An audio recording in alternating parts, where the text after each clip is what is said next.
가장 귀한 선물 예수라는 제목으로 짧게 오늘 2부 순서가 있기 때문에 조금 짧게 말씀을 전하겠습니다. 벌써 은혜 받으신 분이 계신 것 같네요. 짧게 말씀을 전한다니까. 여러분 성탄절이 되면 제일 먼저 여러분 머리에 떠오르는 게 이미지가 무엇이 있습니까? 산타 할아버지, 또 예수님, 또요. 뭐 트리, 뭐 이런 게 생각나겠죠. 다 사람마다 다를 수 있는데 저는 설교를 준비하면서 어릴 때부터 성탄절 그러면 몇 가지가 저도 떠오르더라고요. 하나는 이제 교회에서 올라이트, 그때는 이제 학생들이 24일 밤에 모여가지고 밤샜어요.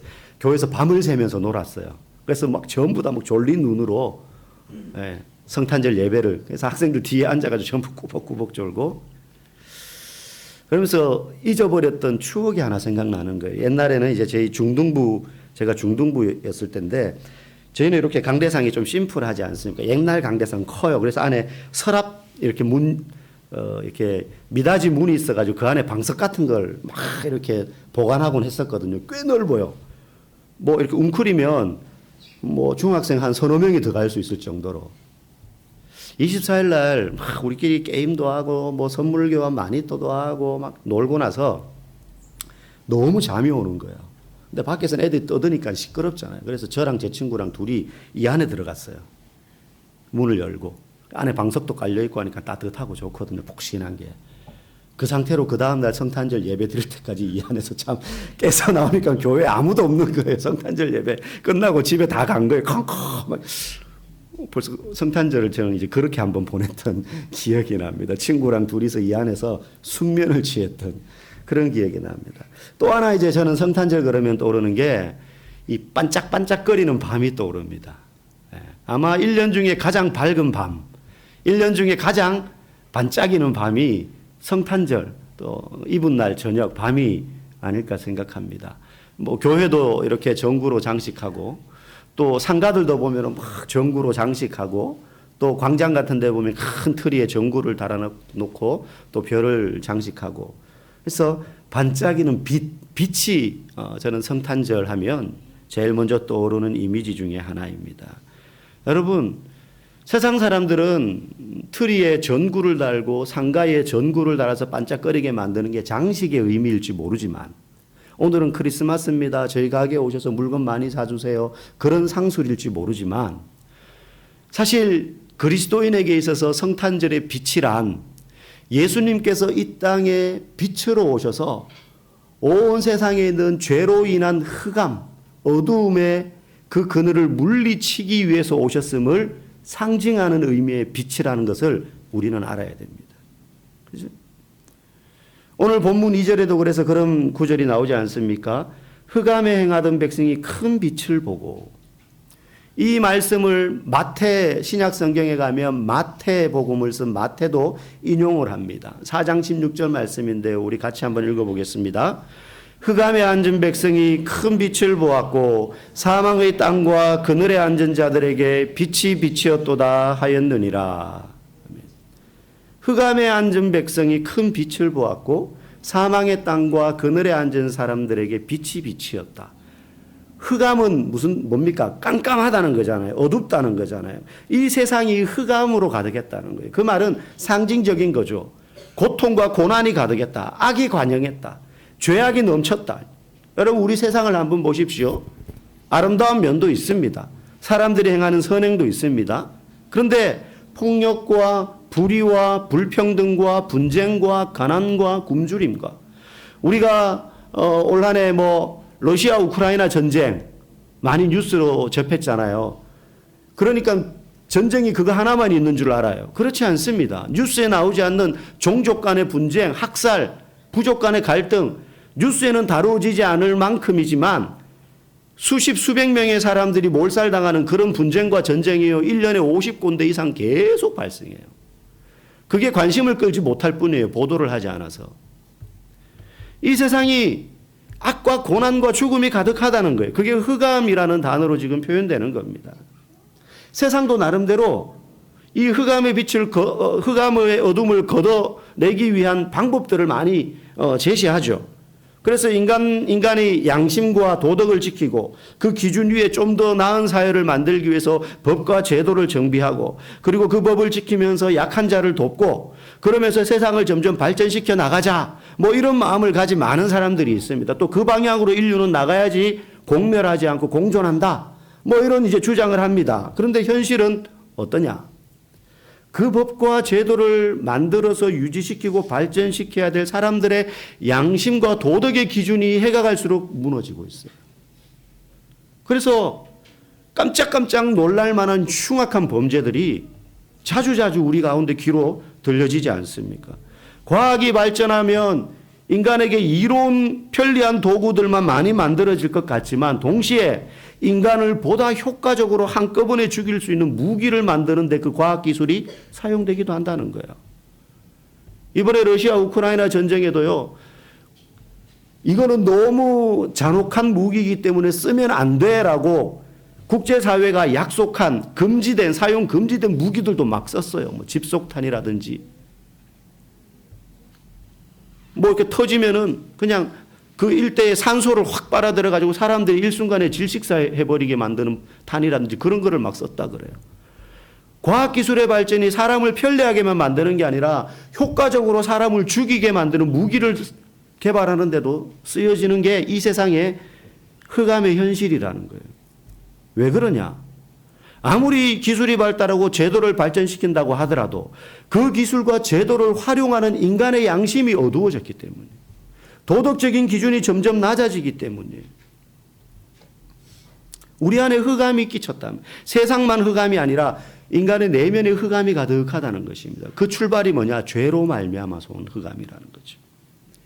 그래서 기독교에서 말하는 메시지가 뭐냐? 성탄의 메시지가 뭐냐? 인간의 힘으로는 그 제도와 기술을 발전시키는 인간 자체의 흑암이 어두운 면이 있기 때문에 인간의 힘으로는 우리 안에 있는 이 어두움과 이 세상에 퍼져 있는 이 흑암을 물러가게 하는 것은 불가능하다. 이게 첫 번째 기독교의 메시지예요. 하지만 희망이 있는 것은 참된 빛이신 예수님께서 이 세상에 오셨기 때문에 우리에게는 희망이 있다. 이게 기독교의 두 번째 메시지예요. 그러니까 세상은 인간 안에서 뭔가 희망을 발견하려고 해요. 그런데 안 된다는 게 기독교의 메시지예요. 인간 안에서는 희망이 없다. 대신 인간 밖에서 희망의 빛이 우리에게 찾아와야 된다. 그 찾아오신 분이 누구라는 거예요? 예수님이에요. 예수님. 예수님은 우리 안에서 상상의 존재로 만들어낸 인물이 아니기 때문에 하나님이 우리에게 주신 선물입니다. 여러분 빛이 왜 중요합니까? 왜 성탄절에 반짝반짝 빛을 만들고 오늘 본문에서 예수님이 이 세상의 흑암을 물러가게 할 빛으로 이 세상에 오셨다고 이야기하는가? 빛이 우리에게 주는 가장 큰 유익 중에 하나가 평안함과 기쁨이기 때문이에요. 예전에 제가 시골에서 이제 저는 방학만 되면 시골 가서 계속 살았거든요. 한 달 내내. 여름방학, 겨울방학 1년에 2번. 근데 이제 시골에 있으면 다른 거 다 좋아요. 뭐 친구들하고 물놀이하고 산에 가서 놀고 뭐 하여튼 벌레 잡고 다 재밌었어요. 그런데 딱 하기 싫은 게 하나 있었어요. 가끔 저희 할아버지께서 밤중에 심부름을 시키는 거예요. 그럼 이제 큰 집에 가서 뭐 좀 받아와라 아니면 뭘 전해주고 와라 그래요. 심부름할 사람이 저밖에 없었어요. 그 집에 할아버지 할머니랑 저랑 저 여동생 이렇게만 있었기 때문에 동생을 시킬 수는 없잖아요. 그래서 한 번씩 밤중에 심부름을 시키는데 하필 이제 가야 될 저희 큰 집은 저희 동네 저 뒷산이 있는데 그 산 바로 아래 제일 안쪽에 있는 집이에요. 제 할아버지 집은 길가에 있어서 대문 열고 나가면 이렇게 전봇대에 가로등이 있어가지고 환해요. 그 시골에도. 근데 저희 큰 집을 가려면 그 길에서 이렇게 벗어나서 산으로 올라가는 이 비포장 시골길로 들어가야 돼요. 더 안쪽으로, 뒤쪽으로, 산 쪽으로. 거기는 가로등도 없어요. 캄캄합니다. 캄캄해요. 이제 심부름 시키니까 어쩔 수 없이 예 하고는 가는데 이만한 그 옛날 후레쉬 있죠. 로켓 배터리 큰 거 들어가는 거. 그거 들고 이렇게 갑니다, 이제. 그게 또 사용한 지 오래돼가지고 가다가 꺼져. 그러면 이제 탁탁 치면 이제 불이 들어오는 그런 거 이제. 그걸 들고 이렇게 가는데 초등학생 혼자 후레쉬를 들고 가지만 그 밤중 그 밤길 산으로 향하는 그 길이 얼마나 무섭습니까? 낮에는 수도 없이 다니는 길이에요. 네. 낮에는 수도 없이 다니는 길이기 때문에 그 길이 어떻게 생겼는지 다 압니다. 그 길에 뭐가 아무것도 위험한 게 없다는 것도 다 알아요. 오른편에는 또랑이 있었고요. 왼편에는 그 동네에는 탱자나무가 많았어요. 담벼락 대신에 집을 둘러친 탱자나무들이 집집마다 많았거든요. 오른편엔 도랑이 있고 그 큰 집으로 향하는 그 산길 왼쪽에는 제 키보다 훨씬 높은 탱자나무들이 이제 쫙 있었어요. 우리 여기 학생들은 탱자나무가 뭔지 잘 모를 거예요, 이제. 그거 가시 따가지고 침 발라서 코에 붙이고 막 이렇게 놀고 이랬거든요. 그게 이렇게 쭉 있었어요. 지형이 어떤지 다 아는데도 밤에 혼자 후레쉬 들고 걸어가는데 그게 무서운 거예요. 꼭 또랑에서 뭐가 튀어나올 것 가지고 제 다리를 잡을 것 같고 제 키보다 큰 탱자 후레쉬 한번 쓱 비치면 거기에 탱자나무가 있다는 거 아는데도 그게 꼭 무슨 머리 풀어헤친 뭐처럼 보이는 거예요, 이제 한 번씩. 느낌이 그런 느낌인 거죠. 마음이 무서우니까. 다 아는데 왜 무섭습니까? 어두우니까 그런 거예요. 어두우니까. 딴 거 없어요. 낮이라면 하나도 무섭지 않은 길인데 단지 어둡다는 이유로 그게 그렇게 무서울 수가 없었어요. 그러다가 이제 막 긴장하면서 걸음이 점점 이제 빨라지죠. 제 발걸음 소리에 막 놀라기도 하고. 그러다가 이제 큰 집 마당에 들어서면 이제 마음이 편안해져. 왜? 마당에 툇마루에 불이 켜져 있으니까. 불빛이 보면 환하니까. 그러면 이제 그때 마음에 좀 안도감이 밀려오면서 걸음이 이제 천천히 이제 느려지는 거죠.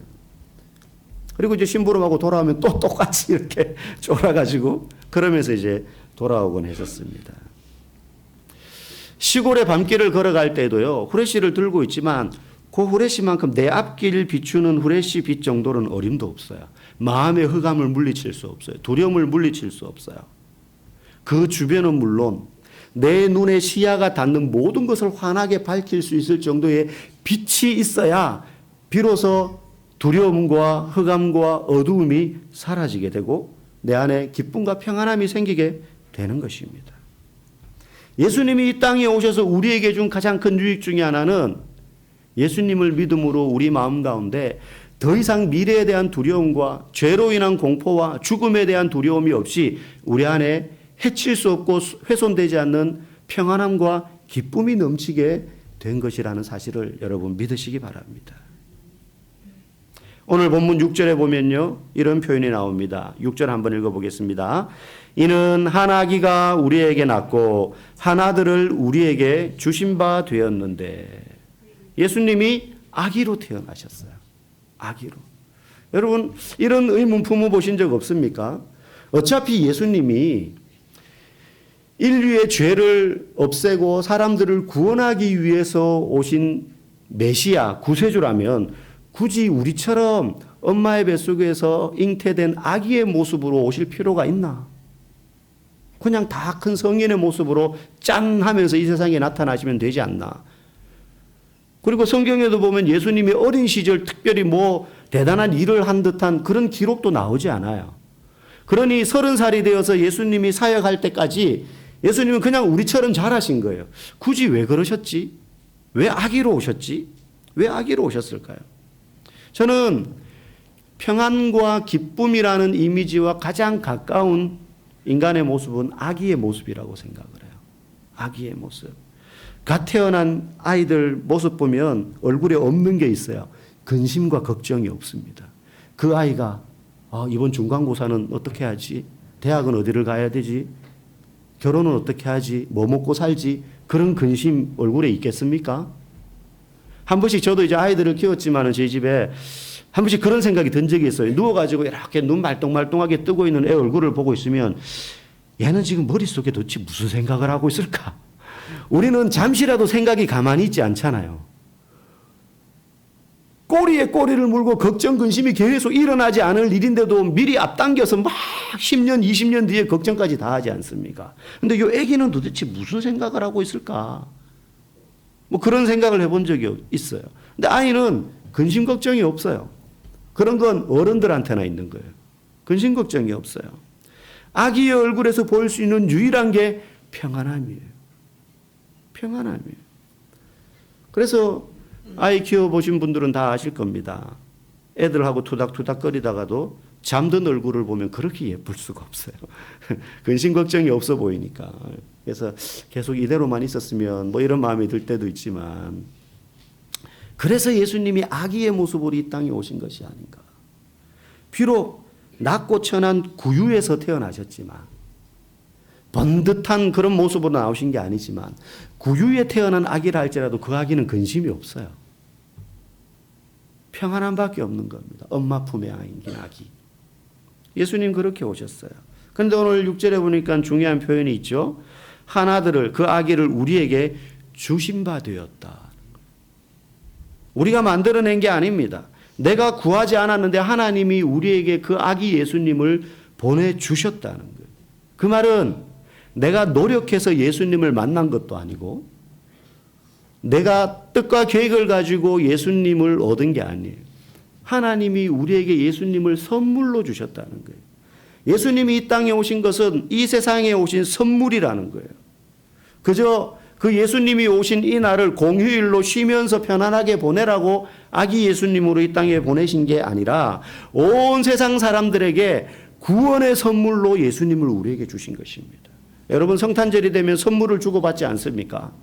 선물을 트리 밑에 뭐 선물을 넣기도 하고, 저희 교회 지금 뒤편에도 트리에 선물 상자들이 다 있잖아요. 네, 저거는 빈 상자거든요. 저기엔 선물이 없어요. 모형입니다. 네. 저희들이 저거 처음에 몇 년 전에 저렇게 놔뒀을 때 주일학교 애들이 진짜 선물인 줄 알고 다 이렇게만 흔들어 보더라고요. 네, 괜히 좀 미안한 마음이. 다음에는 진짜 선물을 좀 갖다 놓을까 싶기도 합니다. 선물을 주고받습니다. 그럼 자기가 받고 싶은 선물을 받아요. 근데 진짜 좋은 선물은 따로 있는 거예요. 내가 받고 싶은 선물만 좋은 게 아니라 정말로 필요한 선물이 있어요. 정말로 필요한 선물. 나는 지금 7살, 6살이니까 장난감이 정말 받고 싶은데 사실 그 아이에게 장난감은 그때뿐이에요. 걔가 좋아하는 선물은 맞지만 정말 이 아이에게 인생에 필요한 선물은 따로 있단 말이죠. 이 세상을 살아가는데 필요한 선물이 따로 있는 것처럼 이 세상뿐만 아니라 우리가 나중에 죽어서 가게 될 영원한 나라에까지 효력을 발휘하는 중요한 선물이 있어요. 그 선물을 하나님이 우리에게 주신 거예요. 그분이 바로 예수님이라는 거예요. 그래서 그 예수님을 받아들이는 자에게는 놀라운 구원이 덤으로 우리에게 주어지는 것입니다. 그래서 성탄절은 그 예수님을 선물로 받는 날입니다. 우리끼리 뭐 초콜릿 사서 주고 옷 사서 주는 선물이 아니라, 그런 날이 아니라 예수님을 선물로 받는 날입니다. 저와 여러분들이 오늘 이미 다 받으셨지만 한 번 더 우리의 마음 가운데 예수님이 내 인생의 가장 귀한 선물로 다가오시는 그런 복된 날이 되기를 주의 이름으로 간절히 축복합니다.